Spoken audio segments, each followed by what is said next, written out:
It's not even my brain. We had to repair the damaged areas, but we didn't interfere with your emotion or your intellect. You understand me, Alex? You're in control. I'm in control. Yes. Okay. If I'm in control, then I want to die. Just unplug whatever it is keeping me alive and end this nightmare.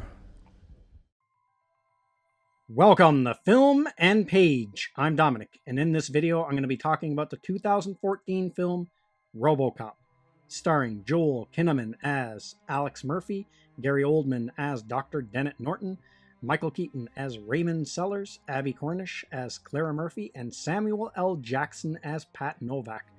Directed by Jose Padilla, and produced by MGM and Columbia Pictures.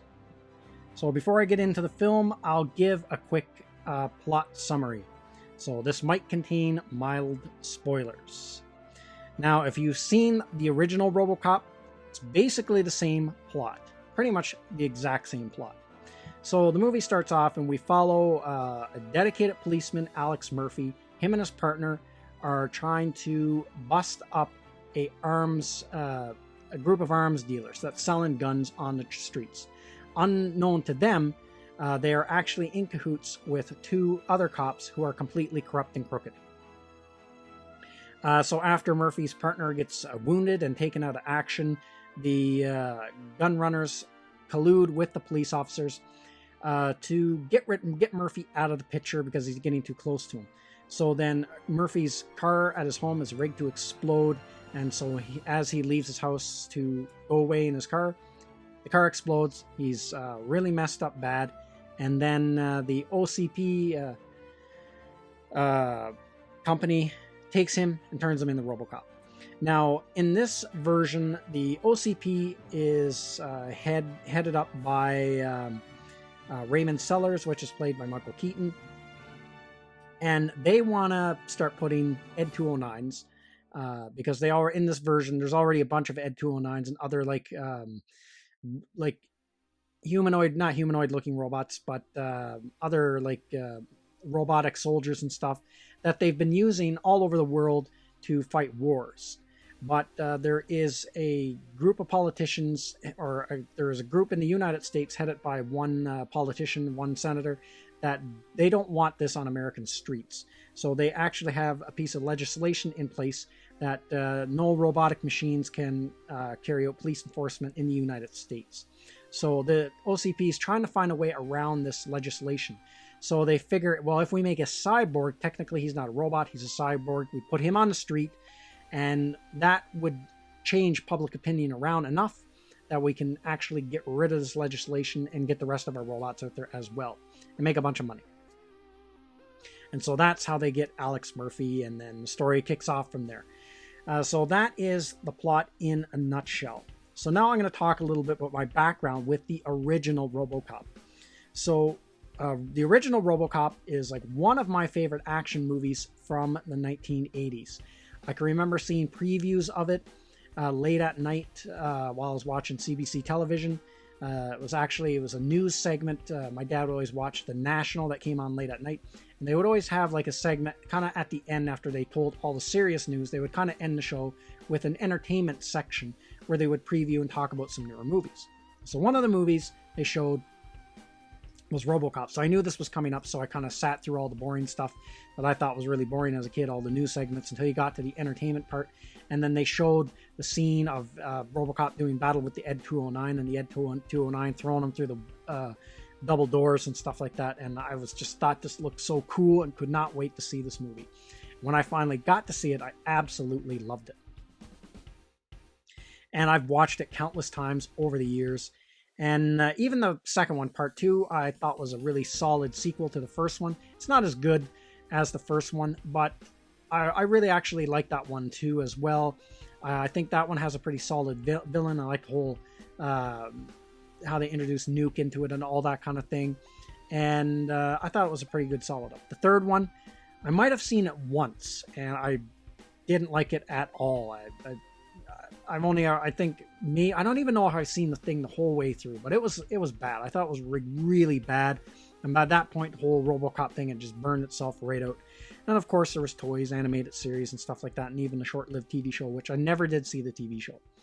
But I've rewatched the original lots over the years.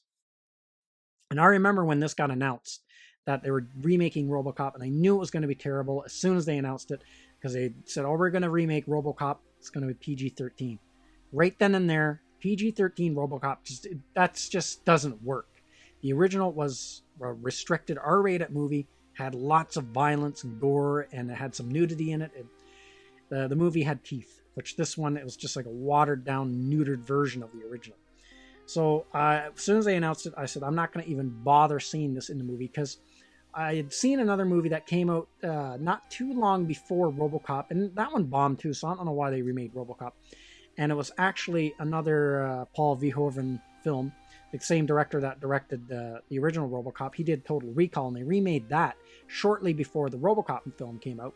And that one starred Colin Farrell, and that was just a terrible movie. I actually saw that one in the movie theaters. After I left, I said, I'm not going to bother. I'm not going to get suckered again and seeing one of these remakes. So then I didn't bother going to see Robocop. I knew it was going to suck, and it did. I didn't bother going to see Ghostbusters 2016, because as soon as they announced that, I knew it was going to suck, and it did suck. So I dodged quite a few bullets. So why did I even bother watching this in the first place? Well, quite a few years had passed since it's been in the theaters, and it just happened to pop up on Netflix. And I just got one of those moods. It's hard to explain. One of those moods where you want to watch a bad movie.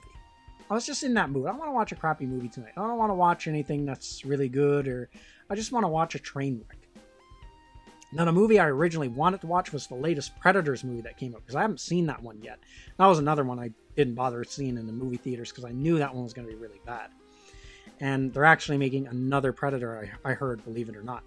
But I couldn't find that one. I thought it was on Netflix, and it wasn't. So Robocop was on there. So I decided, okay, this is basically going to be the same thing. Just another regurgitation of something from the 80s. Not done nearly as good. So I watched this one, and it was everything I expected it to be. It was just bad. It's just everything. So I wasn't surprised at all. Now, I don't know. Reboots, now, they rarely do they work anymore.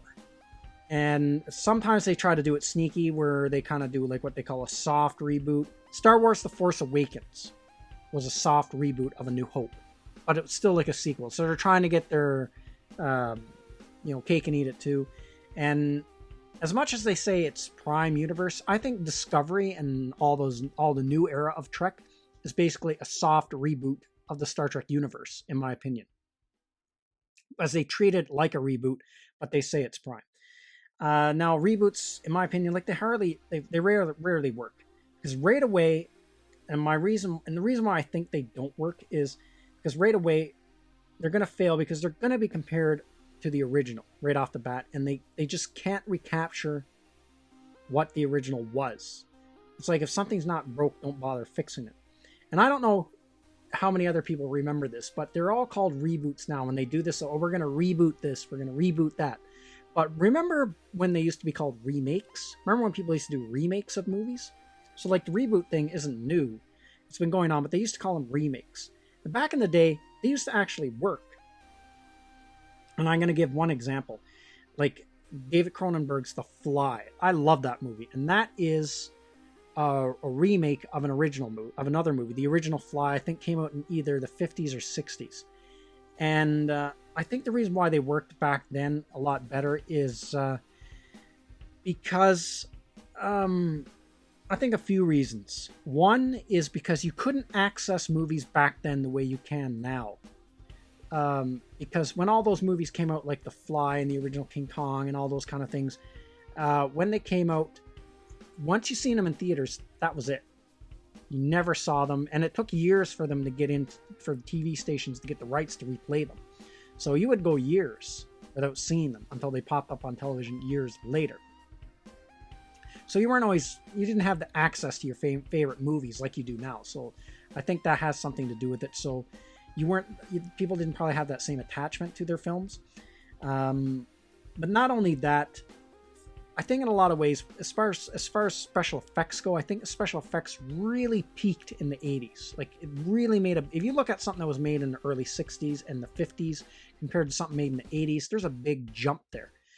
But I don't think there's as big of a jump from the 80s to now with the addition of CGI. Obviously, you can do a lot more now, but it's almost like special effects have peaked out. So movies that were made in the 80s age way better as opposed to a movie that was made in the 40s. Like a movie that was made in the 40s, when you get to the 80s, like it didn't age that well. But I think movies that were made in the 80s age way better from the 80s to now, from the 80s to the 2020s. You know what I mean? I don't know if I'm getting my point across or not, but that's why I think they worked better back then, because movies aged a lot worse back then because the way movies were shot and filmed and had shoestring budgets and all that in the 40s and 50s as opposed to the 80s. But movies that were made in the 80s still really stand up, and that first Robocop movie really stands up to the test of time. Like the Ed 209 looks a little bit shaky with the stop motion animation, but it still looks really good. It's still a solid effect. And as far as Robocop himself goes, that really stands up because the suit look is fantastic, and it's an actual guy in suit. It's not CGI. It's a physical thing they actually shot that suit. So it's always going to look good no matter what. So I think that's the other reason. And then now it's just the way things are so watered down, like with violence because of political correctness, and they don't want to make anything violent or offensive, that when they remake something now, it's so like such a washed out version of what it used to be. And that's why I don't think they just don't work. So I'll go into some of the things I did like about this movie, because now, to be fair, I have to be fair in this video, this is not the worst Robocop movie they've ever made. This is way better than Robocop 3. I don't like it as much as Robocop 1 and 2, but it is way better than 3. So if I had to rank the Robocop movies, this would come in number 3, and Robocop 3 would be dead last. Now, on to the things that I liked and didn't like about the film. So starting with things I liked about the movie. So what I liked about the movie is they kept the original Robocop theme. So that I really liked, because the original Robocop had a pretty good score to it, and I loved the Robocop theme. So they did keep the original theme for Robocop, which I thought was a nice touch. Also, there's some big names in this movie, and when they're on screen, they do a really good job. Michael Keaton does a good job. He's one of my favorite actors. So does Gary Oldman, does a really good job. Also, Samuel L. Jackson, another one of my favorite actors. When he's on screen, he does a really good job. So they're like the highlights of the film. And as I said, it was better than Robocop 3. So now, what I hated about the movie. So right off the bat, the main lead. He just came off really bland, generic, and forgettable. There was nothing about him that stood out. There was no charisma, nothing, just totally forgettable main lead of an actor. The other thing was I found really weak villains that didn't come off as menacing or threatening. Just totally forgettable. The leader of the gun guy who was selling the guns was really forgettable. Just didn't have any impact in the movie. So that didn't do it for me. And they just have really forgettable deaths. And the other thing, the original Robocop was very tongue-in-cheek. It had a lot of humor in it. So the movie didn't take itself seriously. But this movie does. It doesn't have any it's not tongue-in-cheek, and it does take itself seriously, and it comes off as very pretentious. And I think, yeah, that part of it hurts the movie. That sucks. It took itself way too seriously. And the other thing is that original Robocop, like, it really had, the way the city looked and the way everything was, it really had a gritty look to it. Run down, gritty look. It really sold you on the idea that this area was really overridden with crime. And they really needed someone like Robocop. So it gave this really gritty, darker edge to the future. Where in this version, everything looks clean and super slick. So it looks way too polished compared to the other one. So that one I didn't really like. And on top, it was PG-13. It didn't have the levels of violence the original had, not even the same levels of cursing. on top of that, there's no quotable lines from this movie. There's nothing that stands out that you can quote. Not like the original one. You know, I had so many quotable lines that you could just quote and people know it's from Robocop from the original one. Like, you know, I'll buy that for $1. You know, dead or alive, you're coming with me, and on and on and on. And the only one quotable line that's in this movie is one they stole from the original. It's that, dead or alive, you're coming with me. So, you know, just again, it was just like a washed out, watered down, convoluted version of the original. And the other thing is Alex Murphy's death in this one was weak. It's very, like, the only way I can explain it is it's very detached and impersonal. So they just rig a bomb up to his car. So he goes near his car, and his car explodes, and that's how he gets all messed up. Where in the original, it was much more intimate because he gets surrounded by those guys, you know, and then they're all mocking him and teasing him, and then they shoot him all up, and then, you know, they torture him. They don't kill him right away. You know, they blow his hand off, shoot his legs up, and they shoot him up really bad. And that's like the last thing he sees is those guys killing him before he dies. So there's more of an emotional connection between the hero and the villains, where this one, there's none. Like, and then even the death of the villains, it's just bad. It's stupid. It's just handled way worse in this one, and it was bad. So it's just one of those things that just shouldn't have been remade. And what's interesting about this movie is it's kind of interesting to see. Now, this movie came out in 2014, and Ghostbusters, the remake, and Ghostbusters Answer the Call in 2016. Now, it's interesting to see just how fast, I guess what you would call it, the political winds change when it comes to making movies. If this movie had come out in 2016 or 2017, it would have been a good bet that Robocop would have either been played by a woman or a person of color. I think that would be a pretty safe bet. But all that stuff hadn't really kicked in high gear yet back in 2014 as far as the entertainment industry goes. So they just got another white guy to play Robocop again. But I was thinking of that when I was watching the movie, just from those couple years, how fast trends had changed and switched over. Because they would have used that to really pump them. Oh, look, we're being diverse now. Robocop's going to be played by either a person of color or a woman, or a woman person of color, or, you know what I mean? So I thought that was kind of interesting observation there. But so yeah, like I said, if you're in the mood to watch a really bad movie, check it out. Just some watered down, you know, schlock. I guess it's okay if you're into that, but I mean, if you want to watch a good Robocop movie, just go back and rewatch the original. Don't even bother with this one.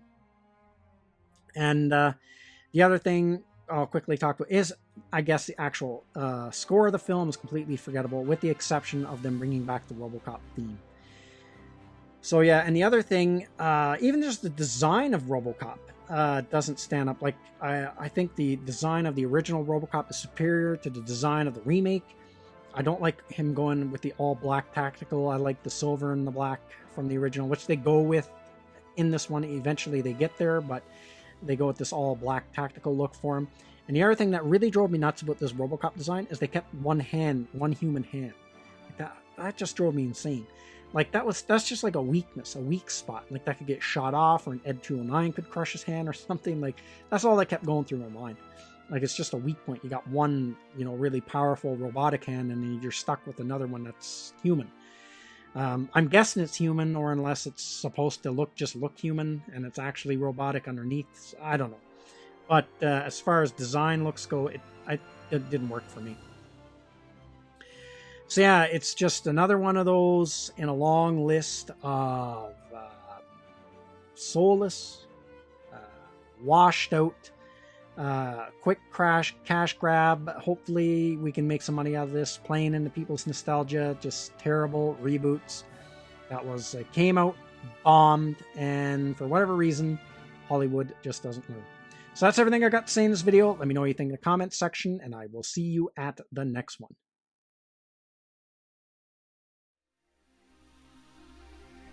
I'd like to say thank you to all of my subscribers.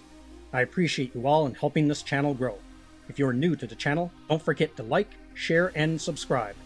Also, don't forget to hit the bell icon so you'll be notified when new videos are uploaded.